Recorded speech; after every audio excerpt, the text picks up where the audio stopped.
Next up, this week sees the 30th anniversary of the indie chart. It began in the wake of punk as an outlet for artists who didn't belong to major labels. Now, 3 decades on, it's recently relaunched under new rules. But in an age of downloading and social networking, how relevant is it today?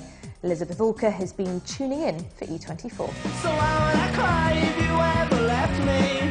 Confrontational and anti-establishment.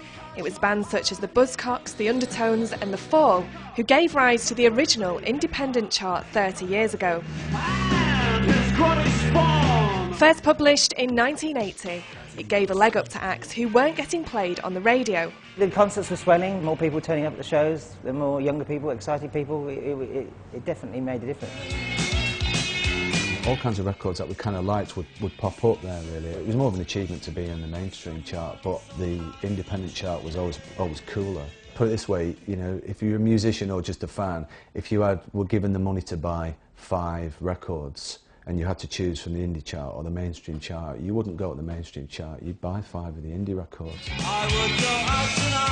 What started out as something for the indie in crowd soon grew into a pop phenomenon, with groups like the Smiths, Depeche Mode and New Order breaking through into the mainstream. But things aren't quite as clear-cut now as they were in the early 80s.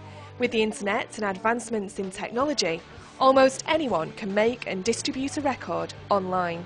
Today, with thousands of acts from a wide range of different genres also releasing their music independently, how can a new chart reclaim the term indie to mean something other than a very specific sounding guitar-based music? There'll be many different types of acts right the way across the genres. There could be R&B acts, hip-hop acts, rock acts, right the way through to folk and classical and roots. I think that's one of the ways that independent music has changed dramatically since the late 70s. Indie almost feels like a genre, so we've been very deliberate in describing the charts as the independent charts.